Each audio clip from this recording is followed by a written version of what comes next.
Kids in the Juvenile Probation Department's STEP program will be graduating soon. News 46 was invited to Pahrump Valley High School to take a look at this life-changing 7-week course. This is called our STEP program, the Summer Training and Educational Program. We've been running it for about 5 years now. Juvenile Probation puts this on every summer. It's for kids that have been in trouble or at some point in time have been court-ordered to do the program. We do all kinds of activities. We have counseling services that come in and speak to the kids, talking about, anger management issues, talking about, substance abuse issues, issues at home, that type of thing. We start out in the morning with the junior ROTC from Pahrump Valley High School, and they do the PT in the morning and the drill. Drill is learning how to march in sequence and unity as a group. And so the high school lets you use their facility for this? Yes, they let us use this facility. They have for the past 5 years. The idea with the program is to help them, realize and see that just because they make bad choices or poor decisions sometimes, and usually they do it as a group, doesn't mean that they're a bad person at all. We use the opportunity in this program for them to work together as a team.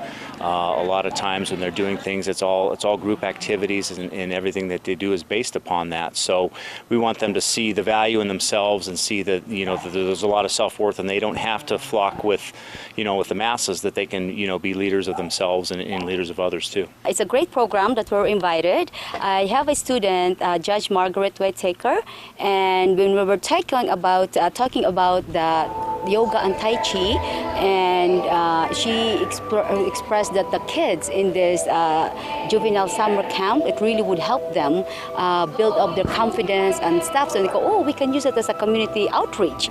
So we started, she connected me with Jenny, with the coordinator of the program, and then we planned it like 2 months ahead, that we can share with the kids to just help them build up their confidence, do breathing meditation, Tai Chi, yoga, to really go inside and feel their value, their true value. They can really see that they're starting to go inside, they're starting to slowly breathe in, and then they can even feel some energy now. That means they're focusing more inside. This Saturday, the 16th of July, 8 p.m. to probably about 3, unless we have more cars, or 8 a.m. on my bad.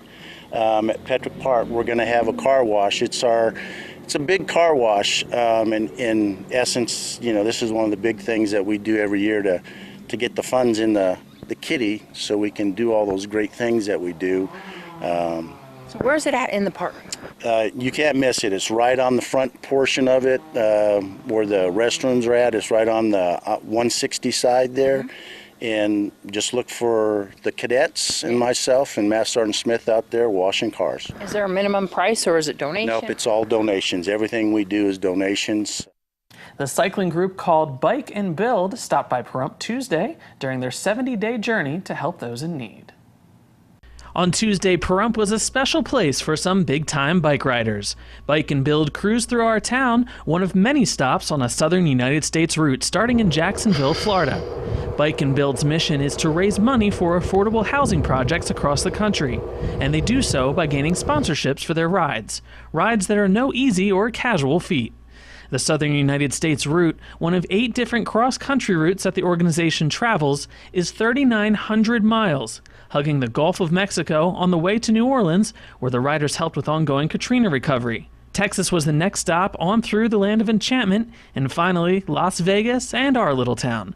After a rest in Pahrump, it's on to California, ending up on the coast in Monterey. The riders stop at places that are willing to help them out with meals and simply a floor to sleep on. Nye Communities Coalition was one of those places, providing an oasis in the desert for over 30 cyclists. The organization provided them with a meal and a place to sleep, get some rest, and interact with people of the community to talk about their mission. On average, our riders stop and have build days about once a week. As such, each trip has about 10 or so volunteer days throughout the course of the summer, which translates to about 900,000 hours of volunteering per year. It's a lot of homes.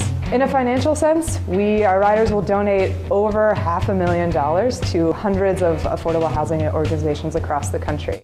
But for those willing to take on the challenge, it isn't a casual ride across the country.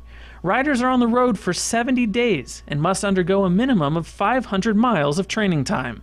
From there, Bike and Build takes care of most of the riders' needs and acts as a support system to help them reach their destination. Riders raise their own funds and must raise a minimum of about $4,500 for the cause. Unfortunately, as with any outdoor activity, there are some risks involved, and some riders have been hit and even killed on the trips. Just yesterday, a central United States rider was struck and killed by a vehicle while cycling in Idaho. Ann Davis was a 2016 graduate of the College of William and Mary, where she studied sociology and environmental policy.